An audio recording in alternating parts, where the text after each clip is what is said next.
जो जाए बद्री ओ न आए ओद्री। अर्थात जो भगवान बद्रीनाथ के दर्शन कर ले उसे दोबारा माता के गर्भ में आने की आवश्यकता नहीं पड़ती। अलकनंदा के किनारे और नर नारायण पहाड़ों के बीच में बसा है भगवान विष्णु का वैकुंठ लोक, जिसे आज हम बद्रीनाथ के नाम से जानते हैं, जो कि भारत के 4 धामों में से एक है।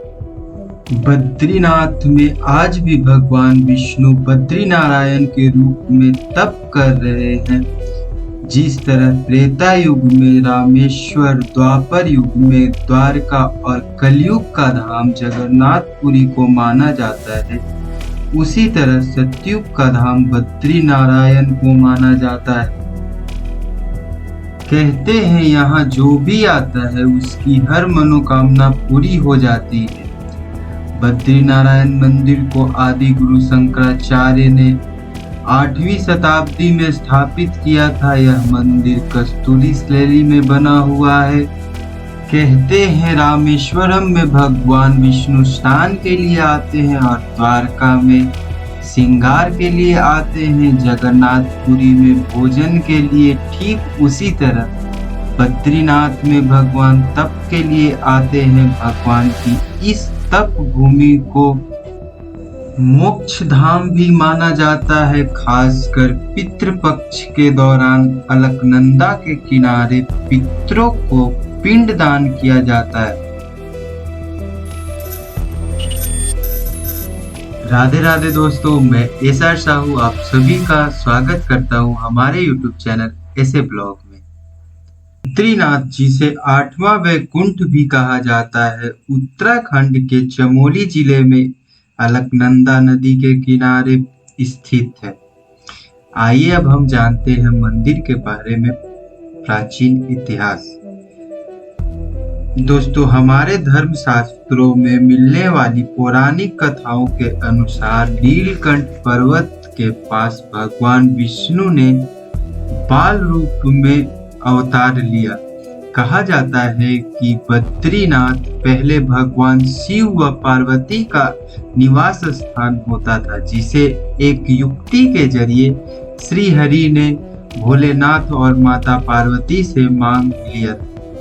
कथा के अनुसार भगवान विष्णु तप के लिए कोई स्थान खोज रहे थे, तभी उनकी दृष्टि अलकनंदा नदी के समीप इस स्थान पर पड़ी।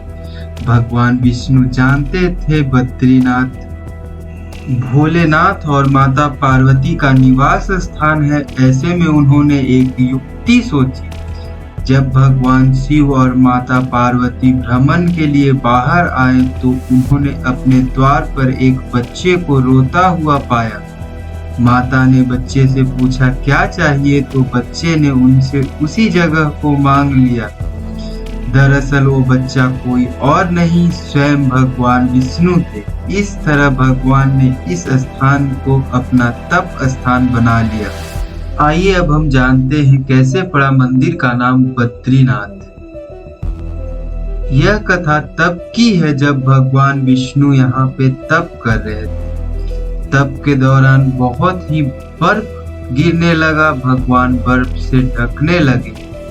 ऐसा देख माता लक्ष्मी वहां आ पहुंची और बैर के रूप में सारे बर्फ को अपने पत्तों के ऊपर रोक लिया। जब भगवान की तपस्या पूर्ण हुई तो उन्होंने देखा देवी लक्ष्मी बैर का पेड़ बनकर उनके समीप ही खड़ी है। यह देखकर भगवान ने कहा कि हे देवी, तुमने भी तप मेरे बराबर ही किया है, इसीलिए यहाँ पर तुम्हें भी पूजा जाएगा। और उस स्थान को बद्रीनाथ नाम दिया। बैर को संस्कृत में बद्री कहा जाता है। नाथ का मतलब स्वयं भगवान विष्णु से है। मंदिर का वास्तुकला। मंदिर में 3 संरचनाएं हैं। पहला गर्भगृह, दूसरा दर्शन मंडप, तीसरा सभा मंडप।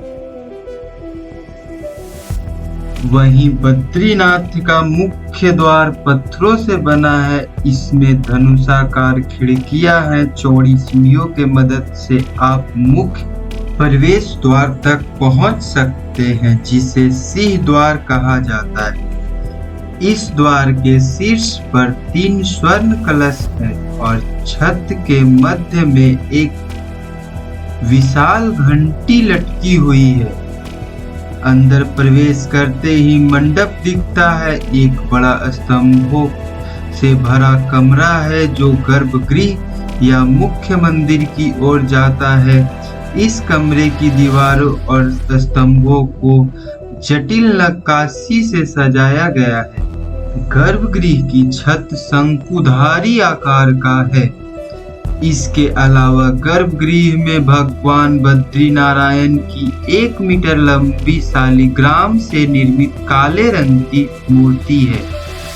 इस मूर्ति में भगवान के 4 हाथ हैं। वहीं मूर्ति के ललाट पर एक हीरा भी जड़ा है। इसके अलावा पुराणों में यह भी वर्णन मिलता है कि बद्रीनारायण में 6 महीने मनुष्य और 6 महीने देवता पूजा करते हैं। यही कारण है बद्रीनाथ मंदिर मनुष्यों के लिए 6 महीने ही खुली रहती है। मंदिर को बंद करते समय मंदिर में एक दीप जलाई जाती है, जो 6 महीने बाद मंदिर खोलते समय भी उसी प्रकार जलती रहती है, जो स्वयं में एक चमत्कार है। तो दोस्तों, हम उम्मीद करते हैं बद्रीनाथ धाम पर आधारित हमारी वीडियो पसंद आई हो आप लोगों को।